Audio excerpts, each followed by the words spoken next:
Min pojkvän drog mig hela tiden i håret och sa att det var kärlek. Jag fick honom att tappa sitt. Jag hade dejtat Nate i 8 månader när han började med det här med mitt hår.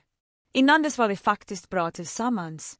Vi brukade träffas efter våra arbetspass på olika restauranger i centrum, ta taco sent på kvällen från den här lastbilen som hade öppet till 03:00 och bara prata om allt möjligt. Han var rolig, hade den här stå-upp-rutinen han övade på mig om att jobba i kök. Och mina vänner gillade honom faktiskt, vilket var ovanligt. Vi hade pratat om att flytta ihop, hade till och med tittat på några ställen nära universitetsdistriktet. Hans mamma älskade mig, bjöd in mig på söndagsmiddag. Allt var på väg någonstans riktigt tills den här kvällen i februari. Vi var hemma hos honom och tittade på någon komedispecial och han drog i min hästsvans från ingenstans. Första gången skrattade jag bort det, tänkte att han var lekfull. Andra gången den veckan sa jag åt honom att sluta för det gjorde faktiskt ont. Han sa att det var hans sätt att visa tillgivenhet, som hur vissa par har sin speciella grej. Jag sa att min grej inte var att bli attackerad av hårbotten. Han sa att jag var spänd och inte tålde skämt. Det borde ha varit mitt tecken direkt. Efter det blev det konstant. Han ryckte i den när vi gick förbi andra killar och sa att han markerade sitt revir. Han drog i den under gräl för att lätta upp stämningen, vilket bara gjorde mig argare. Han gjorde det offentligt, privat, det spelade ingen roll. Väl på hans kompis Tylers födelsedagsfest tog han en näve medan jag satt mitt i ett samtal med Tylers flickvän om hennes nya jobb och drog så hårt att mina ögon tårades. Alla såg. När jag blev arg meddelade han för hela rummet att jag inte tålde skämt och alltid var så allvarlig. Tylers flickvän såg obekväm ut, men sa ingenting. Hans vän Brad skrattade faktiskt och sa att jag behövde slappna av. Det värsta var hur han gaslightade mig efteråt. Sa att jag överreagerade, att andra tjejkompisar skulle älska uppmärksamheten, att hans ex aldrig klagade när han visade tillgivenhet. Han drog mig i håret, jag blev upprörd. Han fick mig att känna mig galen för att jag var upprörd, och sedan gjorde han det igen 2 dagar senare. Min rumskompis Katie sa att jag borde dumpa honom. Min syster sa samma sak. Men förutom den här saken var han perfekt, du vet. Hjälpte mig att laga min bil när den gick sönder. Kom ihåg min kaffebeställning, kom överens med min pappa. Jag trodde hela tiden att han skulle sluta. Brytpunkten var vid min kusins förlovningsmiddag. 30 personer där, trevligt stekos, den typen med tygservetter och flera gafflar. Jag hade tillbringat en timme med att locka håret, bara den här gröna klänningen som han förmodligen älskade. Halvvägs genom förrätterna, precis när jag berättade för min moster om min befordran, sträckte Nate sig över och drog tillräckligt hårt för att jag skrek. Hela bordet blev tyst. Min moster frågade om jag var okej. Nate skrattade och meddelade att vi bara lekte, att jag älskade det tufft. Min kusins fästmö tittade på mig som om jag var i fara. Min mamma drog mig åt sidan i badrummet senare och frågade om allt var okej hemma. Jag ville sjunka ner i golvet och försvinna för alltid. Den natten tittade jag verkligen på honom, som om jag faktiskt studerade honom medan han sov. Och jag lade märke till något jag alltid vetat men aldrig tänkt på. Nate var fullständigt besatt av sitt hår. Hade hela den här morgonrutinen med ett speciellt shampoo som han beställt från någonstans i Korea för $40 per flaska. Kokosoljebehandlingar varje söndag. Gick till den här specifika barberaren på andra sidan stan varannan vecka. Lät ingen annan röra det, inte ens för en snabbklippning. Hade killens nummer sparat som en nödkontakt ifall han behövde en touch-up samma dag innan något viktigt. Postade ständigt selfies som visade upp hans tjocka, mörka hår och hade fler hårprodukter än jag. Hans ex nämnde till och med en gång att hans hår var det hon saknade mest med honom, vilket var konstigt, men nu kändes det logiskt. Han var mer fäst vid det håret än något annat han ägde, inklusive förmodligen mig. 3 dagar efter middagen gick jag till hans lägenhet när han hade lunchpass. Hade fortfarande min nyckel kvar från när jag brukade passa hans katt. Jag tog hans dyrbara schampoflaska för $40 och blandade i precis så mycket hårborttagningskräm att den skulle verka långsamt. Inte tillräckligt för att lukta på den, inte tillräckligt för att verka direkt, precis tillräckligt för att orsaka gradvis skada med tiden. Jag hade lärt mig detta av min kusin som skojade med sitt otrogna ex på samma sätt. Blandade det riktigt bra, såg till att färgen förblev densamma, ställde tillbaka det exakt där jag hittade det, på hans duschhylla mellan hans balsam och ansiktstvätt. Sedan väntade jag och spelade den perfekta flickvännen. Höll min rutin normal den första veckan, dök upp hos honom som alltid, stannade över 3 nätter som jag hade gjort sedan månad 4. Varje morgon såg jag honom gå in i duschen, hörde vattnet rinna, visste att han löddrade upp sig med det blandade schampot medan jag gjorde kaffe i hans kök. Katten slingrade sig runt mina vrister och jag kliade mig bakom öronen och kände den här konstiga blandningen av förväntan och skuld som jag tryckte ner djupt. På tisdagen gick vi och handlade mat tillsammans, och han tog tag i min hästsvans i flingdisken och ryckte tillbaka den medan han sträckte sig förbi mig efter sitt favoritmärke. Jag bet mig i tungan och log, och tänkte på hur hans dyrbara hår redan började brytas ner vid hårsäcksnivå, trots att han inte kunde se det än. Fredag kväll satt vi i hans soffa och tittade på någon matlagningstävling, och han gjorde det igen under en reklamps. Denna lekfulla ryckning som fick min hårbotten att svida. Jag skrattade och slog bort hans hand, sa åt honom att klippa av den, och han log som om allt var så roligt. Inombords räknade jag ner dagarna tills skadan skulle börja synas, tills han skulle förstå hur det kändes att få något man älskade att ställas till om och om igen. Runt dag 10 började Nate röra vid sitt hår mer än vanligt. Han drog fingrarna genom det medan vi åt hämtmat och rinkade pannan lite som om något kändes fel. En kväll hemma hos honom stod han framför badrumsspegeln i hela 5 minuter och vred på huvudet på olika sätt i ljuset. När han kom tillbaka till vardagsrummet frågade han om han såg så konstigt ut för mig, om det verkade mindre glansigt eller något. Jag tittade upp från min telefon och sa att det såg exakt likadant ut som alltid. Kanske var han bara trött efter alla de där dubbla skift han hade tagit på restaurangen. Han nickade långsamt och verkade acceptera förklaringen, men jag märkte att han kollade sin spegelbild i varje fönster och spegel vi passerade efter det.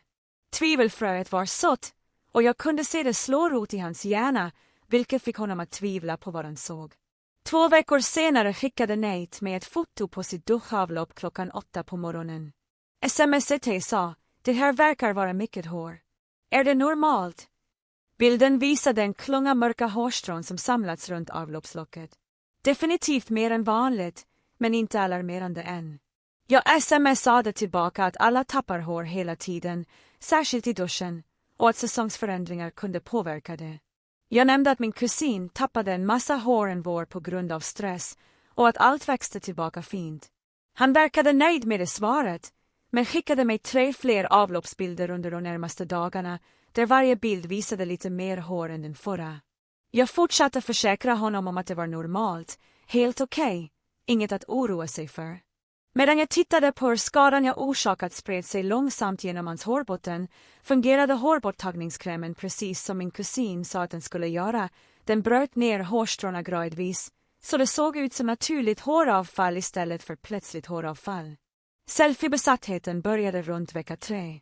Nates kamerarulle fylldes med bilder på hans huvud från alla möjliga vinklar, där han försökte dokumentera om hans hårfäste höll på att dra sig tillbaka eller om hjässan tunnades ut. Han tog bilder i olika ljussättningar, jämförde dem sida vid sida och zoomade in för att undersöka enskilda områden. Jag satt bredvid honom i soffan och han höll plötsligt upp sin telefon och bad mig titta på 2 nästan identiska foton och berätta om jag såg någon skillnad. Jag kissade mot skärmen och sa att de såg likadana ut för mig. Kanske var ljussättningen bara annorlunda. Han började bära en liten spegel i jackfickan så att han kunde kolla bakhuvudet på restaurangens badrum, på jobbet, i princip var som helst med hyfsad belysning. Hans kollegor måste ha lagt märke till att han ständigt rörde vid och kontrollerade sitt hår, men ingen sa något till mig om det än. Jag såg honom falla in i den här ångestslingan, kontrollera och kontrollera och kontrollera igen, aldrig kunna övertyga sig själv om att allt var bra.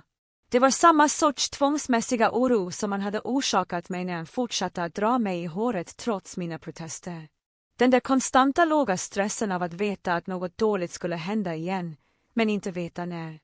3 veckor efter att jag hade blandat hårborttagningskrämen i ett shampoo blev skadan så uppenbar att andra började märka det. Jag förberedde mig i köket på min restaurang när han kom fram till mig under ett lugnt eftermiddagspass. Han höll rösten låg och frågade om Nate var okej. Sa att han hade sett honom i mataffären igår, och hans hår såg lite fläckigt och tunt ut på sina ställen. Jag torkade av disken och sa till honom att jag också hade märkt det. Men Nate ville inte riktigt prata om det. blev defensiv när jag tog upp det. Hian nickade och sa, kanske borde Nate gå till en läkare eftersom håravfall så snabbt inte var normalt för en kille i hans ålder. Jag höll med om att det förmodligen var en bra idé och föreslog att Hian skulle nämna det direkt för honom eftersom Nate kanske lyssnar på en annan kille bättre än han skulle lyssna på mig. Efter att Hian gått därifrån kände jag en vridning i magen. Den första riktiga skuldkänslan sedan jag började med alltihop. Andra människor märkte det nu, vilket innebar att det började bli allvarligt, vilket innebar att jag faktiskt hade lyckats skada honom på det sätt jag hade tänkt mig. Nate ringde Sebastian samma eftermiddag och bad om en akut tid, trots att hans vanliga klippning inte var planerad förrän om en vecka.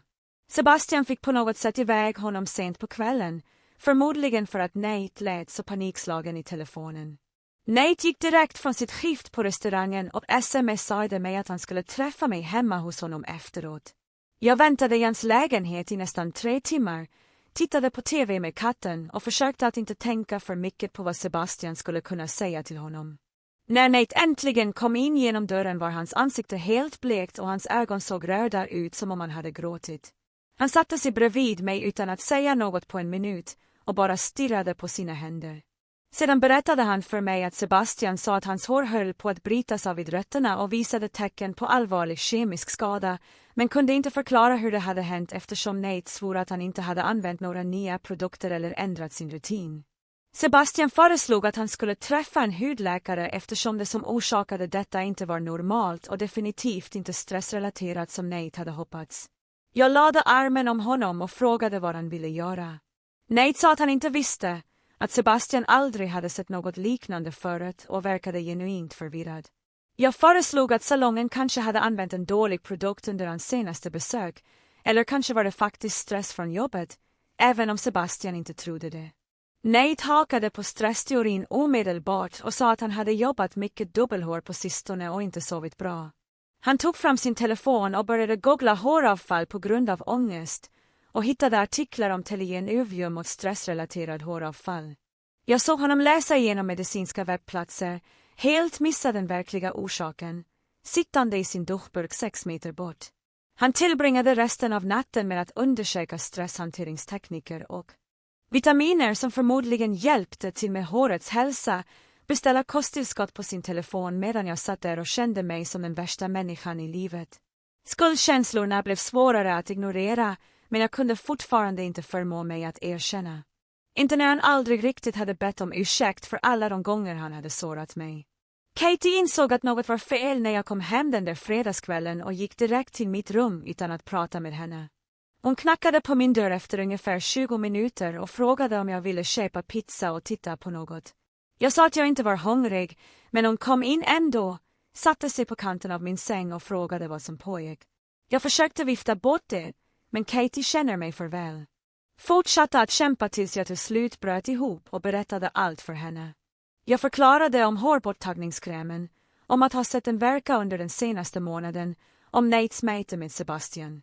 Kates ansiktsuttryck gick igenom ungefär 5 olika uttryck medan jag pratade och slutade i en blandning av chock och besvikelse som fick mig att må ännu värre.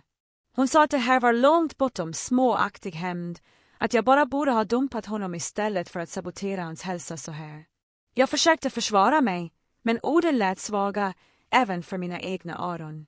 Jag började räkna upp varje gång Nate hade dragit mig i håret, varje offentlig förnedring, varje gång han hade gasat mig om min egen smärta. Jag berättade för Katie om förlovningsmiddagen, om min mamma som drog mig åt sidan i badrummet, om att hon kände sig så kränkt och respektlös i månader medan han agerade som om jag överreagerade. Katie lyssnade på allt utan att avbryta. Hennes ansikte blev ledsnare allt eftersom jag gick igenom hela historien. När jag var klar var hon tyst en minut innan hon sa att 2 fel inte gör ett rätt. Att jag kunde ha lämnat honom när som helst. Men istället valde jag att såra honom tillbaka på ett sätt som kanske skulle bli permanent. Hon sa att jag var precis lika dålig som han var nu. Kanske värre eftersom jag hade planerat det här och ljugit för honom i veckor. Jag ville argumentera, men kunde inte eftersom en del av mig visste att hon hade rätt, att jag hade gått över en gräns jag inte kunde bryta. En månad efter att jag blandat i schampot var Nates hår märkbart tunnare över hela huvudet, med faktiska kala fläckar som bildades nära tinningarna och hjässan. Det tjocka mörka håret han hade varit så stolt över såg skört och skadat ut och bröts av i bitar när han rörde vid det. Han slutade helt posta selfies, vilket var enormt eftersom hans sociala medier hade varit fulla av dem förut. Han började bära baseballkepsar överallt, till och med inne i sin lägenhet, till och med i sängen ibland.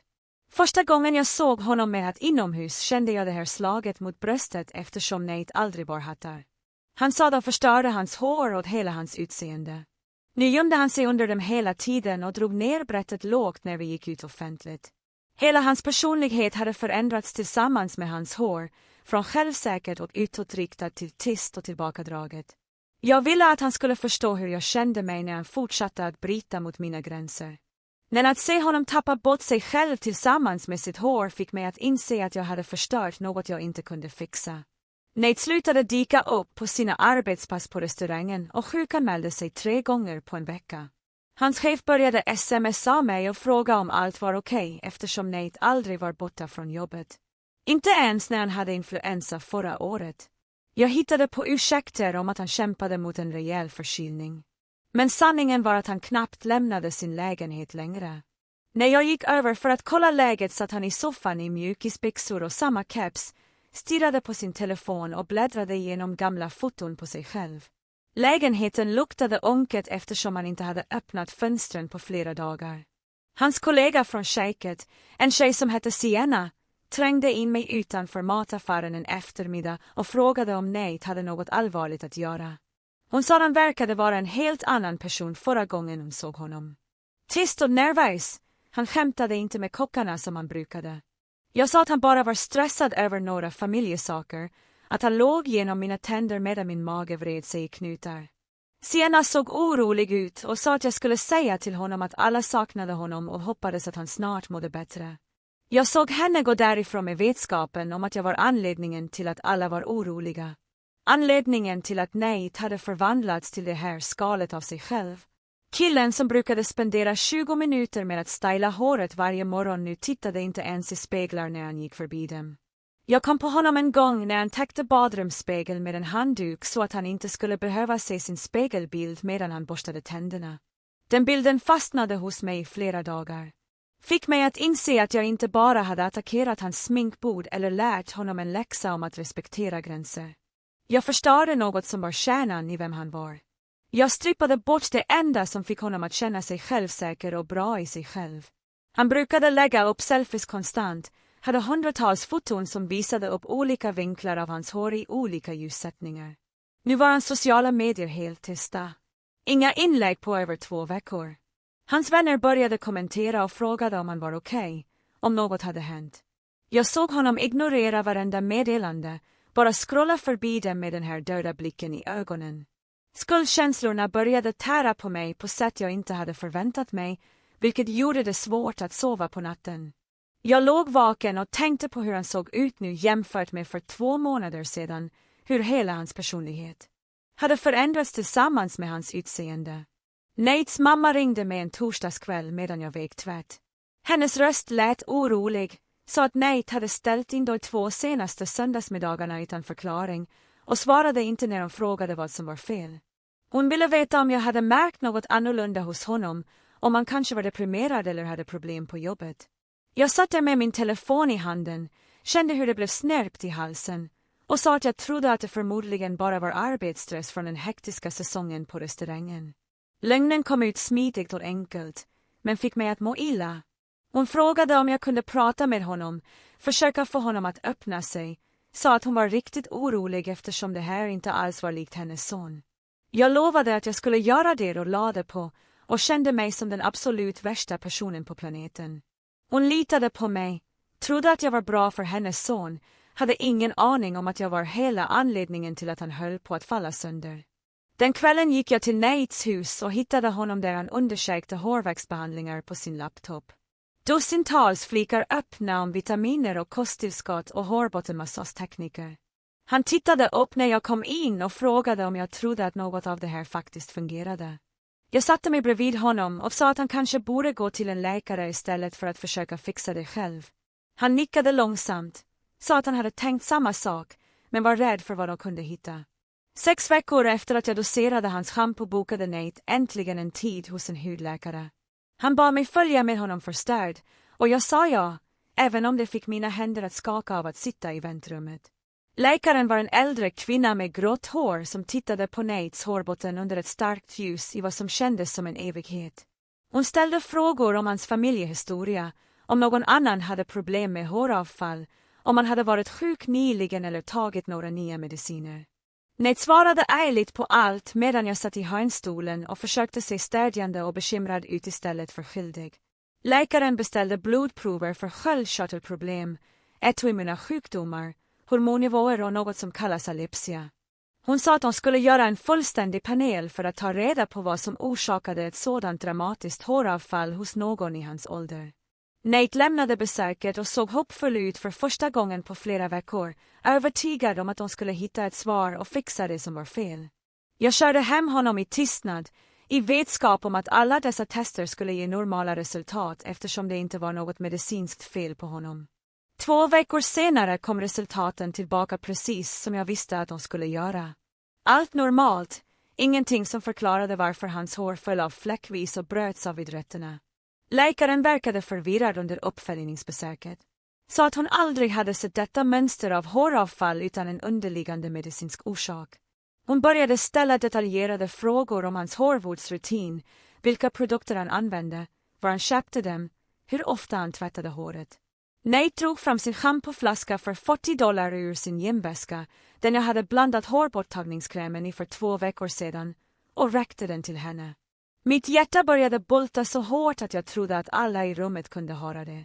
Läkaren sa att hon ville skicka shampoo till ett labb för testning, se till att det inte fanns någon kontaminering eller dålig sats som kunde orsaka den här typen av skada. Nate gick med på det omedelbart, lättad över att de äntligen kanske hade ett svar. Jag satt där stillfrusen och insåg att jag aldrig hade tänkt på att de faktiskt skulle analysera schampot i ett labb.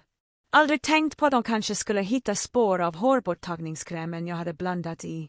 Jag väntade till Nates nästa skift på restaurangen. Använde min nyckel för att komma in i hans lägenhet. Mina händer skakade så mycket att jag knappt kunde få in nyckeln i låset. Jag gick direkt till hans badrum och tog schampoflaskan från duschen, den som läkaren redan hade sett och dokumenterat. Jag hade köpt en identisk flaska 2 dagar tidigare. Samma märke, samma storlek. Spenderade ytterligare $40 som jag egentligen inte hade. Jag bytte snabbt ut dem och placerade den nya flaskan precis där den applicerade hade stått mellan hans balsam och ansiktstvätt på duschhyllan. Katten satt i badrumsdörren och tittade på mig hela tiden. Hennes gula ögon följde varje rörelse jag gjorde som om hon visste att jag gjorde något fel. Jag stoppade den förorenade flaskan i min handväska och gick därifrån. Mitt hjärta rusade hela vägen hem. När jag kom tillbaka till min lägenhet slängde jag det applicerade schampot i en container 3 kvarter bort. Ville ha det så långt ifrån mig som möjligt. Jag tillbringade resten av dagen med att känna mig paranoid, övertygad om att de på något sätt fortfarande skulle lista ut vad jag hade gjort trots att jag hade tagit bort alla bevis. 3 dagar gick innan Nate ringde för att berätta att labresultaten kom tillbaka. Schampot var helt okej. Ingen kontaminering, inga skadliga kemikalier, ingenting som skulle förklara hans håravfall. Han lät lättad och förkrossad på samma gång, glad att hans dyra shampoo inte var problemet, men helt vilsen över vad som egentligen orsakade detta. Jag gav ifrån mig stödjande ljud i telefonen medan min mage vred sig, medveten om att jag just hade kommit undan med något, men kände ingen lindring alls. Nate sa att hudläkaren ändå ville prova några behandlingar, speciella schampon och hårbottenbehandlingar som kunde hjälpa till att stimulera hårväxten, även utan att veta den exakta orsaken. Han frågade om jag ville följa med honom för att hämta recepten, och jag sa, självklart, allt kan hjälpa. Vi tillbringade 2 timmar på apoteket och en medicinalvaruhandel. Nate köpte flaskor, krämer och kosttillskott som kostade hundratals dollar totalt.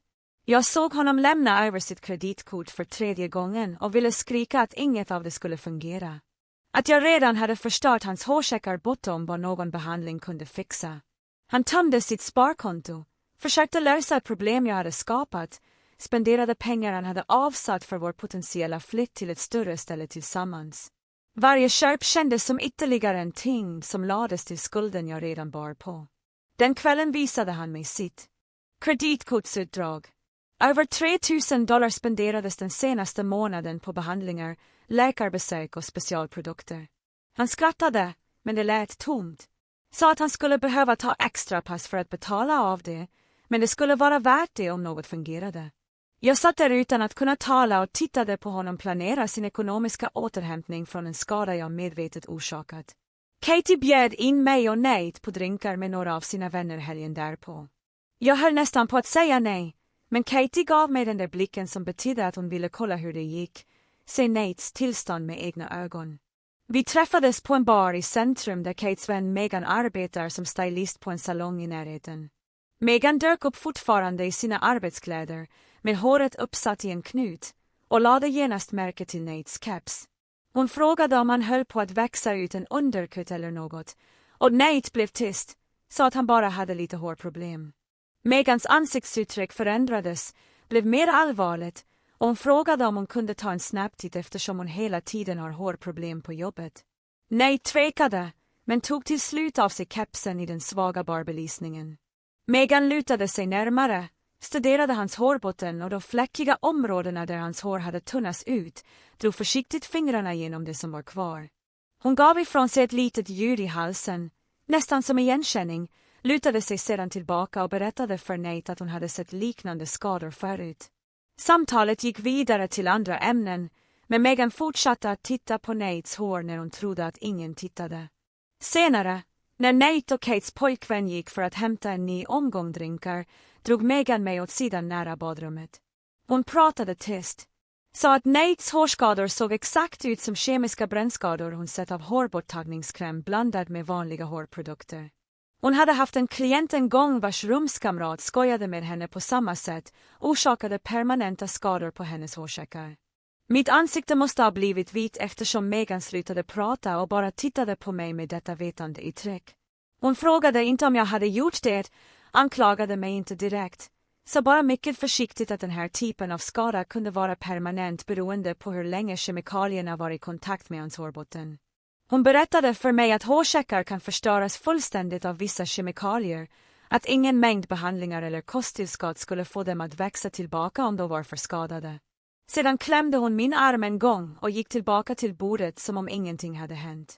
Jag stod där i korridoren mellan badrummen, hela min kropp kall, och insåg att Megan visste, eller åtminstone starkt misstänkte vad jag hade gjort. Hon hade omedelbart känt igen skademönstret, hade förmodligen listat ut tidslinjen baserat på när Nates problem började. Nu bar någon annan på min hemlighet oavsett om jag ville det eller inte. Jag körde hem från baren den kvällen och höll i ratten så hårt att mina knogar blev vita. Megan visste. Kanske hade hon inga bevis, men hon hade sett tillräckligt med kemiska brännskador från hårprodukter för att känna igen mönstret på Nates hårbotten. Jag upprepade hela tiden hennes försiktiga ord om permanenta skador, om hårsäckar som kanske aldrig skulle växa tillbaka. Hon hade inte anklagat mig direkt, men sättet hon hade klämt min arm och gått därifrån kändes som en varning. Jag kom tillbaka till min lägenhet runt midnatt, och Katie sov redan. Jag gick till mitt rum och lade mig på sängen, fullt påklädd, och stirrade i taket. Varje gång jag slöt ögonen såg jag Nates fläckiga hårbotten under den svaga barbelysningen. Såg Megans vetande uttryck. Jag ville att han skulle känna det jag kände när han drog mig i håret offentligt.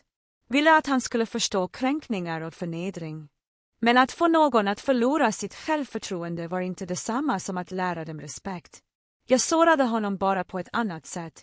Förstörde något han värderade eftersom han hade ignorerat det jag värderade. Runt 3:00 på morgonen somnade jag äntligen och hade mardrömmar om att Nate skulle bli helt flintskallig, om att han skulle få reda på vad jag hade gjort och visa alla bilder på sitt förstörda hår bredvid skärmdumpar som bevisade att jag hade gjort det med flit. Jag vaknade svettig vid 6-tiden och kunde inte somna om.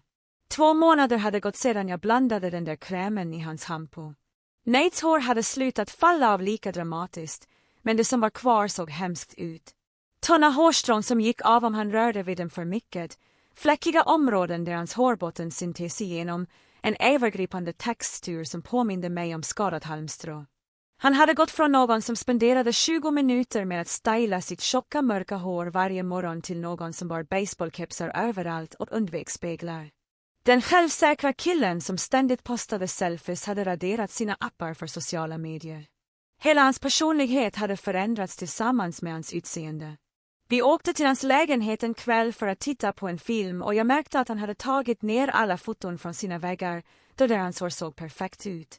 Han fångade mig när jag tittade på de tomma utrymmena och sa att han inte stod ut med att se sig själv så längre.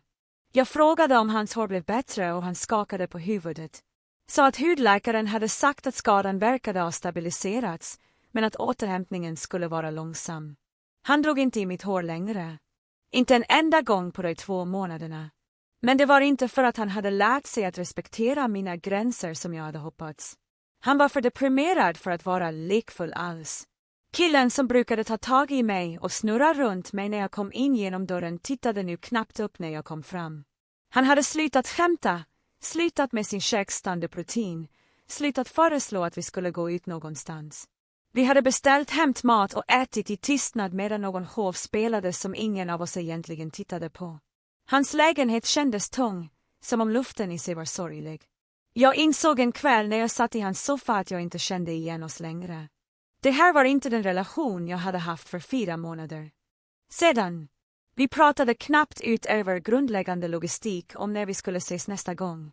Han lämnade knappt sin lägenhet förutom för arbetspass och till och med då han hade börjat sjukanmäla sig för. Jag bar på den här enorma hemligheten som fick mitt bröst att känna spänt varje gång jag tittade på honom. Skuldkänslorna satt i magen som en sten och blev tyngre för varje dag. Jag hade trott att hämnd skulle få mig att må bättre, skulle balansera saker på något sätt. Istället kände jag mig bara sämre, fångad i den här relationen där jag var tvungen att låtsas vara stöttande samtidigt som jag visste att jag hade orsakat allt han gick igenom. Katie frågade mig regelbundet när jag skulle avsluta saker och jag fortsatte att hitta på ursäkter. Sa att jag inte kunde dumpa honom när han redan kämpade så mycket. She pointed att i åstare sån här åstrugling, vich med stegen även vusha. Brad organiserade guys night the following weekend till 3 night up. Himan Tyler and our favorite friends took night at Tico Sports Bar to watch some game. I stayed home hoping maybe being Aro and his friends would help him feel more normal. Brads room at the sack texted me Aro and midnight asking if he was still a vacca. When he said yes, he called me stay out of texting back. The son did uncomfortable, said an edited to tell me something about the guys night. Apparently, Nate had gotten drunk and started crying in the bathroom. Zack had gone to check on him and found him staring at his reflection, talking about his heroes, the one thing had he always been confident about. Said had he never been good at sports or particularly smart, but at least had he had great hair. No, I felt like he had nothing. Zack said it was hard to watch, that Nate seemed really broken. We asked if he knew what was going on with Nate medicine, if there was something serious the doctors had found. Ilidan said he didn't know, that Nate would stay talk to me about it much. Hearing that Nate had took his friends about his hair made something crack open inside my chest. I sa to me bed after Zack's colon felt physically sick. I wanted Nate to understand his actions affected me. Wanted him to feel as small as I felt that engagement dinner. But instead, I just destroyed him in a different way that had nothing to do with learning or growth. He wasn't thinking about respecting boundaries or considering other people's feelings. He was just sudden broken and obsessing over his appearance the same way I obsessed over the pain in my scalp every time he yanked me higher. Vi debut just hurt ett shoulder and learned nothing. I opened my laptop and started researching hair loss treatments, looking for anything that might reverse chemical damage. Most medical websites cite the same thing. If hair follicles were badly burned by chemicals, the damage could be permanent. Some follicles might recover over months or years with expensive treatments, but others would never produce hair again. The only real solution for severe case was hair transplants, which cost thousands of dollars and require multiple procedures. I found forums where people discussed similar damage from chemical accidents, and the recovery stories were depressing. Years of treatments with minimal improvement. I clicked through page after page, reading about scarred follicles and dead roots, about and some chemicals literally destroyed the cells that made hair grow. By 2 in the morning, I det learned more about her biology than I ever wanted to know. And all of it confirmed what Megan had warned me about. I might have permanently destroyed Nate's hire. Nate mentioned during our next dinner together that had been researching her systems. He gav me websites selling realistic her precis det attached to your scalp. Så det looked pretty natural inte fotos. Ten asked me very quietly if I still betraktade tyck him if I had to wear one. His voice cracked a little on kution. I looked at his face at the hope and fear mixed together in his expression and felt like the worst person VOD ever existed. I told him of course I still be attracted to him. That here didn't matter. He smiled for the first time in vex. Said that I been scarred to ask. Tenor I shed across the table and took me hand. Said I was being so supportive through all this. I squeezed his hand back and wanted to disappear into the floor. Everything he said felt like a horribly lie. I told him I love him no matter what, which was technically true, but also completely false because he was the reason he was sitting there asking if I stay with him through his hair loss. He teared up and came around the table to hug me. Said he was the only good thing in his life right now, that I didn't know what had irritated me. I hugged him back and felt his shoulder shock slightly. Felt him holding on to me like I was keeping him from falling apart. The guilt was so heavy I could barely breathe. Katie cornered me in our kitchen 2 days later while I was making coffee before my shift. She'd been quiet around me for weeks, but now she looked angry. She said she couldn't watch this anymore. Couldn't watch me pretend to be Nate's supportive giftig while hiding what I done. Said it was making her physically sick to see me comfort him about a problem I created. I tried to defend myself. Said the situation was complicated, that I couldn't just confess now when he was already so fragile. Katie cut me off and said that was exactly why I needed to either confess or break up with him. Watching me lie attack his face every day while I thanked me for standing by him was too much.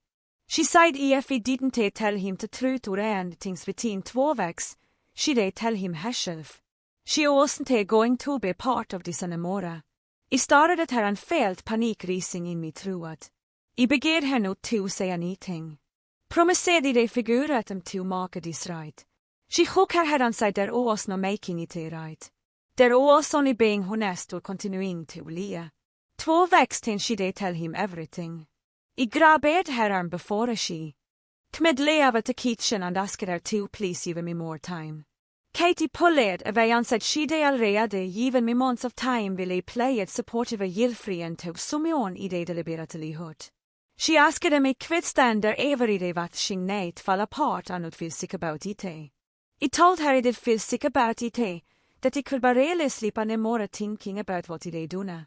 She said Tenny needed it to do something about it instead of just feeling bad. I promised her I'd figure out and to make it right within her to deadline. Katie looked at me for a long moment and said she hoped I meant that because she couldn't keep this secret anymore. I was yelling at her, too. She walked out of the kitchen and I stood there alone, feeling the walls closing in. That night, I lay in bed thinking about just ending things with Nate and disappearing from his life completely. I could break up with him, move to a different part of the city, block his number, and let him think his hair loss was some random medical thing. Had I never have to know what he did. I'd never have to see the look on his face when I found out. It would be so much easier than confessing. But then I spent the rest of my life knowing I destroyed someone's confidence and self-image over something I could have just walked away from. I know I was the kind of person who hurt people and then ran away instead of facing what I'd done. The thought of carrying that secret forever made me feel hollow inside. 3 days later, Nate got a text from Tyler asking him to be a groomsman in his wedding next spring. Nate started at his phone for a 5 minutes, then put it down without responding. I asked if he was going to text back and decided I didn't know what to say. Tyler's girlfriend reached out to me the next day and said Tyler was really hurt that Nate hadn't responded about the wedding. She asked if everything was okay between them. I said Nate was just dealing with some personal stuff right now. She said Tyler really wanted Nate into wedding party. They'd been friends since high school. He told her he'd told shit to Nate about it. That night, Nate finally texted Tyler back the cleaning to groomsman's spot. He said he appreciated being asked, but didn't think he could commit to it right now. Tyler called him immediately asking what was wrong. He could hear Tyler's confused voice through the phone asking if this was about money or time of work. Nate just kept saying he couldn't do it, and eventually Tyler stopped pushing. After he hung up, Nate told me he couldn't stand to it of being in wedding photos looking like this. He said he didn't want to ruin Tyler's pictures by being the guy with patchy in every hood. Hade rather just attended a regular gudstjänst in the background. I watched him explain this and felt me chestetide, knowing I taken away even this from him. The following week at work, I noticed Nate talking to our manager in the back office.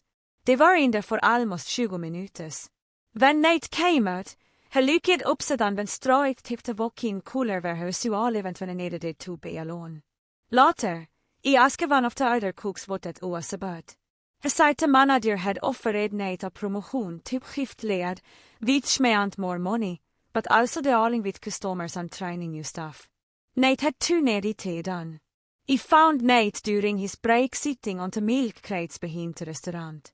He was scrolling through his phone, not really looking at anything.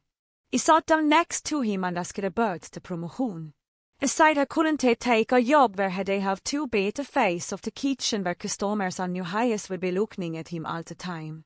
He said he could barely handle his current position where he mostly stayed in the back. The thought of being more visible made him anxious. I watched his entire life getting smaller because of what he'd done and wanted to throw up. 2 days later, Nate gave me a credit card statement on his phone. The total was over $3,000. I looked at the list of Harrisons of appointment after appointment at different higher loss clinics, consultations with specialists, treatments that promiserar ta stora grovt, supplements that cost hundreds of dollars.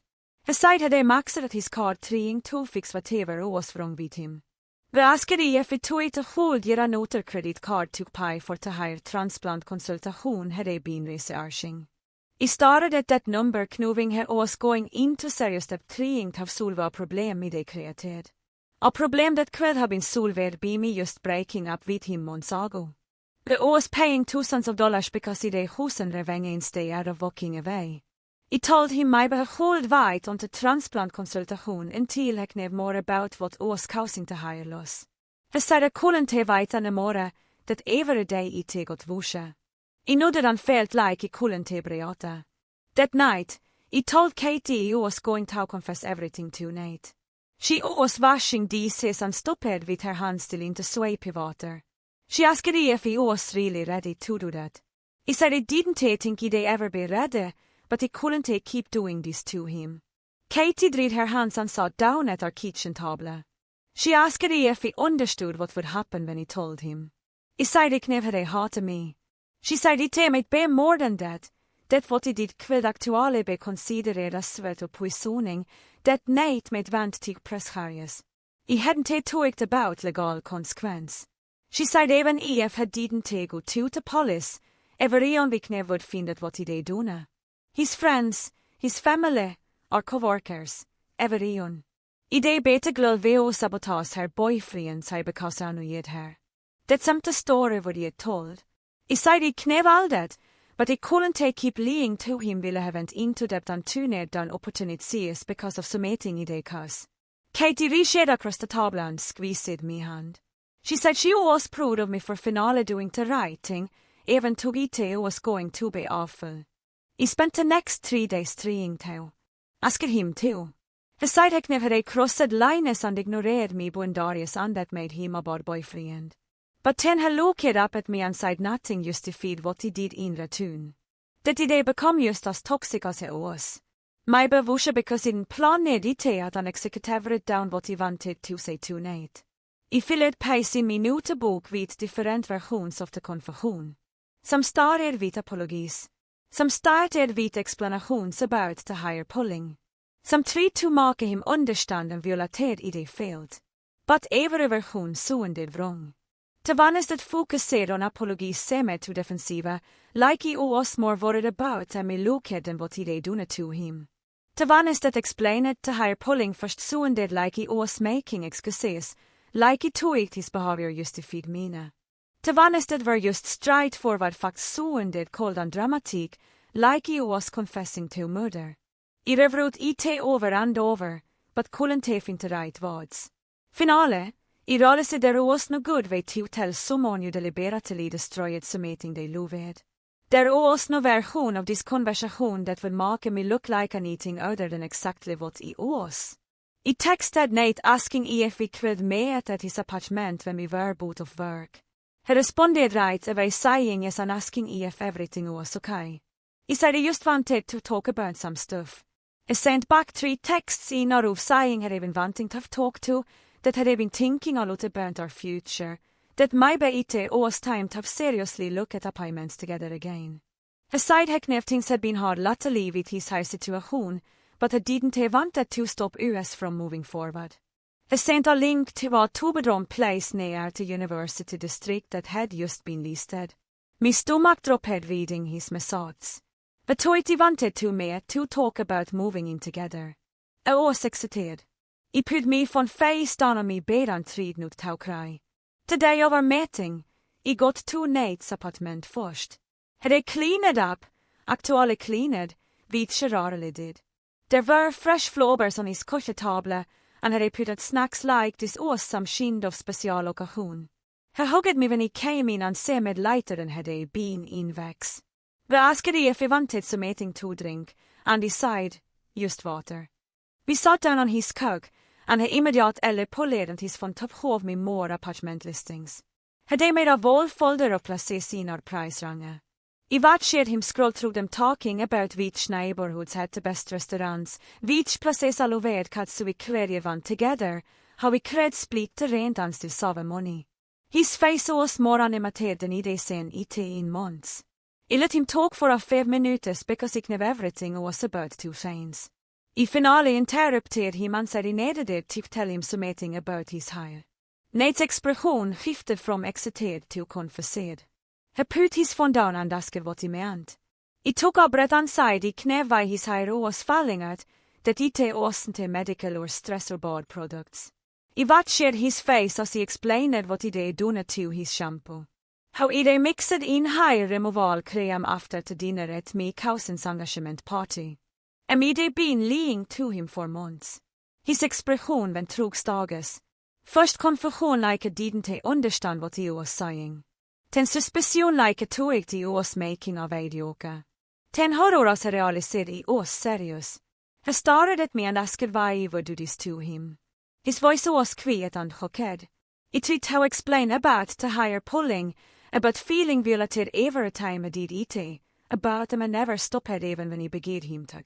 But the words coming out of me meant so indeed pathetic compared to what I actually done. I permanently dominated his body because I would stay respect a boundary I could have enforced by just leaving. Nate sat frozen for maybe 30 seconds before it hooked tuned into something else. His face went red and I stood up fast enough that his phone fell off the couch onto the floor. He started yelling, asking him if he could destroy his hair over something as stupid as playful tugging. Asking if he was insane, asking what was wrong with me. I yelled back that it wasn't playful when I did it in front of me entire family at that dinner, when I humiliated me in front of 30 people and made my mom think I was in an aggressiva relationship. He said that was one time and it was being dramatic. I reminded him about Tyler's party in the grocery store and every single time I asked him to stop and he didn't. He said those were jokes and he was too sensitive. I told him gaslighting me right now wasn't helping his case. Nate passed around his living room pulling at what was left of his hair and stopped to face me. I said if he was that unhappy, he would have just broken up with him instead of sabotaging his body and lying to his face for months. He was right on the knee. But he also pointed that he never stopped pulling me hair even when he began him to, even when he cried about it, even when he explicitly told him it hurt. Aside didn't give me the right to chemically burn his scalp and destroy something had I spent years taking care of. I said I didn't have the right to physically hurt me over and over ville calling it over. I said I could have left at any time. I said I could have stopped at any time. We just kept going in circles with neither of us backing down. We went back and forth for over an hour, listing every way the other person had hurt us. I brought up him, he made me feel crazy for having no boundaries. He brought up him, I smiled him every morning kniving I poisoned his shampoo. I mentioned the time he pulled me här så hard at his mom's ass that he had a hidashe for 2 days. He mentioned him I vatsked him spend $3, 000 at mens for damag I kaus. Every grievance we been holding until came spilling at until we were both exhausted and hoarser from yelling.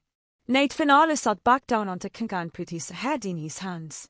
Aside to hire pulling us wrong and the whole have stopped the first medite over months. Nate stood up and valkyred to his door. He opened it and told me to get out of his apartment and never contact him again. His voice was quiet now instead of angry, which some of felt vosha. Aside he was going to tell everyone what he did, and he deserved whatever social consequence came from that. Aside his mom would be devastated, his friends would hate me, and everyone at work would know I was the kind of person veoek with us mating this cruel. I grabbed me push and valkyred to the door. I wanted to see something that would make this better, but there was nothing left to say. I destroyed his hair, and I destroyed my sense of safety into relationship, and we able to file that being the sent people to each other. I left Nate's apartment knowing our relationship was completely over and that I was about to become the villain in everyone's story. Katie was waiting at our place when I got home. She took one look at me face and just hugged me really clean. I told her everything that happened and she didn't say I told you so. Even took she'd been right about all of it, she just held me on her cock and let me fall apart. I cried for an hour straight thinking about them. I let myself become someone way over deliberately hurt another person like that. Katie eventually made me tea and we sat in silence because there was nothing she could say to make me feel as horribly about myself. Over the next week, Nate told his friends and family what he did. His mom called me on Tuesday crying and asking him if he would hurt her son like that after she'd welcomed me into their family. I tried to explain about the hair pulling, but she said that didn't matter, that what he did was unforgivable and she never wanted to see me again. Brad sent me a text calling me up psycho and saying I was lucky Nate wasn't pressing Harriers. Tyler's giftig and unfollowed me on all social media without saying anything. I watched me follower count drop as more people had the story and decided I was the bad guy. Nate's version of events spread through our social circle fast, and I didn't even try to defend myself because what defense was there really? Me and friends split on how to react. Katie stayed firmly on my side, saying Nate had it coming after the way it treated me. My sister side I went way too far and would have just left him instead of getting revenge. Some friends from college said they understood why he snapped, but we said they handled it differently. Others stopped responding to me message centrally. I felt completely isolated watching people I räknar for years takes it as like this awesome kind of war. The worst part was knowing that both versions of the story were true. Nate had violated me boundaries repeatedly and he had deliberately destroyed something he loved. We were both wrong and both right and the truth was just messy and sad. Hun kallade me after me gift on Friday. Jag stod neutral about the whole situation but told me Selina needed to talk to both me and Nate because the drama was affecting the workplace. Other coworkers had taken sides and it was creating tension during shifts. Some people would stay work the same stations as me anymore. They had truga noter server that people were avoiding Nate, too, asking not to be scheduled with him. Hun said Selina was worried about the hostile work environment and needed to mediate before it got vosha. I tankade him for the heads up and when hon feeling sick about him for this had spread. Selina called us put into her office on Monday before the dinner shift. Nate sat on one side of the small room and he sat on the other as far apart as we could yet. Selina looked tired and frustrated. She said she didn't take care of our personaldrama, but it was affecting to restaurant and it couldn't continue. She made us agree to stay professional at work and keep our personal suicide of the building. We both nodded and agreed because we needed this jobs and couldn't afford to eat feed. Nate would stay look at me till the meeting. When Selina dismissed us, he left first and divided off 5 minutes before going to clock in. It was avkvarande painful, but necessary. Ik när vi have 2 figurer and 2 work into sin building vitet speaking to eders öder. I had trug Katie, VO had trug Simon Elsa that night started saying a therapist to deal with the body image issues and betrayal trauma. Part of me felt guilty that I didn't kastamage serious enog that I needed professional help. Another part of me felt relief that I was actually getting help instead of just spiraling. I wondered if I told his therapist about the hair pulling or if he only told about what he did to him. I wondered if therapy would help him understand why ignoring Simeons boundaries over and over åsikts and kind of violation.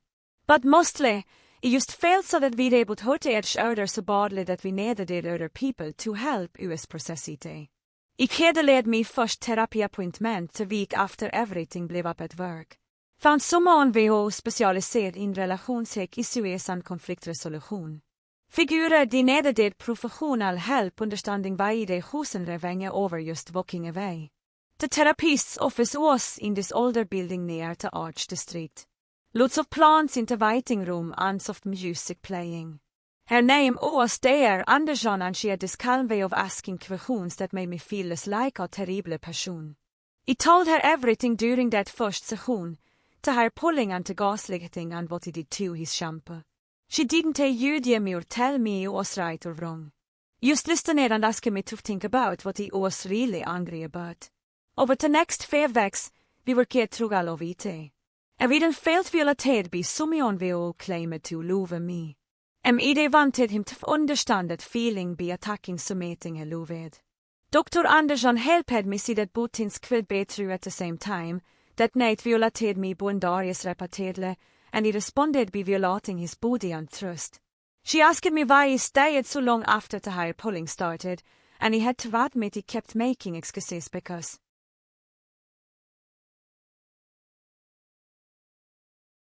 everything else seemed good. That was the hard part, realizing he ignored my red flags because he didn't want to admit the relationship was broken. Vi talade about why revenge felt satisfying in the moment, but didn't actually heal anything, just created new dagar for both of us to carry. 3 months after he confessed everything to Nate, I ran into him at the grocery store on a Sunday afternoon. I was grabbing ingredients for dinner and tune to corner into the produce section, and there I was picking through avocados. His hair had grown back some, but it was still thin and patchy in spots, hotter than her usid tipkeep it. He looked up and saw me, and for a second, we just stared at each other. Then he nodded ons and went back to the avocados like we were strangers they made brief eye contact.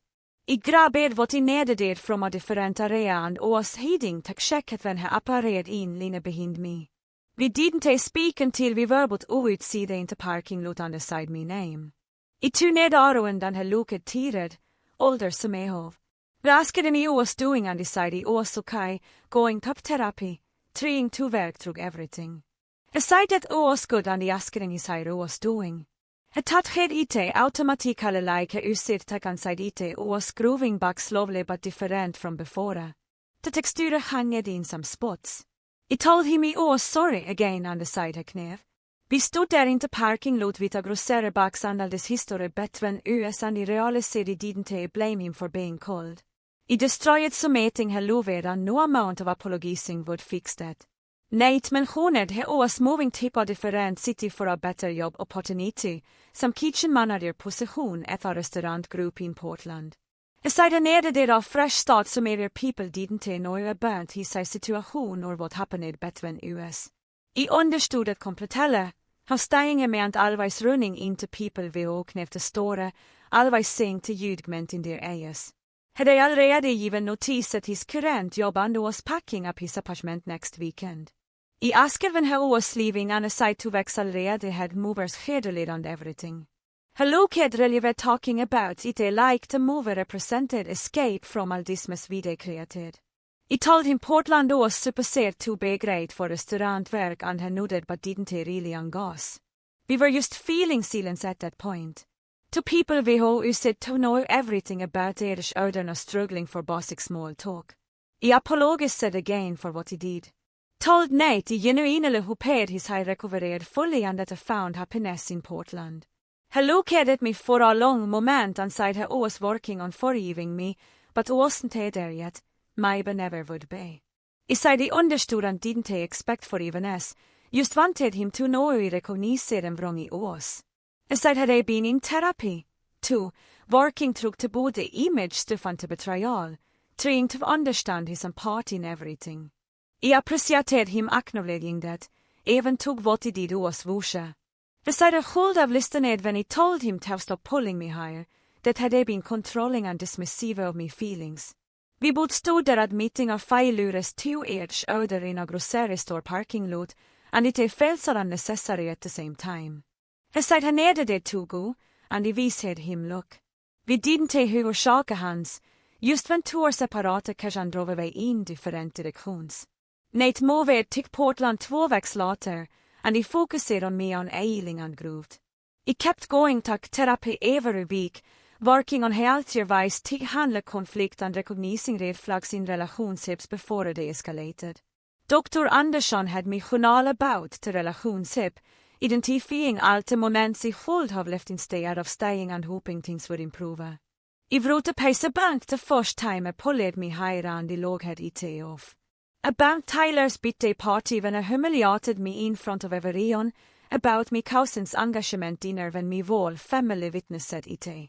Ett chang 3 made it clearer that I ignored so many things because I was afraid of being alone or admitting it husen wrong. We were kid on building better boundaries and learning to live situations that made me uncomfortable instead of tolerating them until I snapped. I practiced saying no in small ways, turning den extra shifts when I was tired, telling Katie when I needed it space. It felt strange at first, prioritizing me on comfort. But Dr. Andersson said that was exactly what he needed it to learn. Katie and I had long conversations about the whole situation over the next 5 months. We sit in our living room with 2 hours some timmes wine and just talk through everything that happened. She admitted she understood why I snapped after months of Nate ignoring me boundaries and making me feel crazy for being upset. She said watching him pull me higher in public and then gaslit me about it made her furious that she wanted to confront him herself multiple times. But she still took the hold of husen differently. Det revenge just made me as toxic as he was. I agreed with her. Said we said they just left him instead of destroying his hire. Katie asked what he would do differently and I fick go back and decided they leave after the first time he pulled me higher and didn't stop when he asked. She said that's grooved. Recognizing where you went wrong and committing 2 different issues. Vi talade about har det to live relationships even when they clearly bad. How you convince you själv things will get better. Katie shared her stories about staying too long with guys we treated her badly, and we bonded over our shared struggles with boundaries and self-respect. I started volunteering with a domestic violence awareness group that met twice a month dentovn. I didn't think what Nate did qualified as domestic violence exactly, but I recognized någon boundary violations kviddeskalat and them they responded in an equally toxic way. Till grupper and support meetings and educational workshops about healthy relationships and varnings of abuse. I helpet up shajshand. Handed materials, listened to other people's stories about partners who controlled them or hurt them. Some of the stories were much worse than mine. Physical violence and threats and isolation. But some were similar partners who ignored boundaries and made their significant others feel crazy for being upset. I shared my story during one meeting, admitted they retaliated against me in a harmful way instead of just leaving. Till grovle other tanke me for being honest about me and misstages and recognizing our capacity for toxicity was important. Several people came up to me after and said they appreciated my honesty, that it helped them think about their own responses to bad treatment. 6 months after everything exploded with Nate, I was genuinely in a better place mentally. I der lärde that you can't fight toxicity with more toxicity. Det revenge duesen te aktuelle helt hot summon cause you.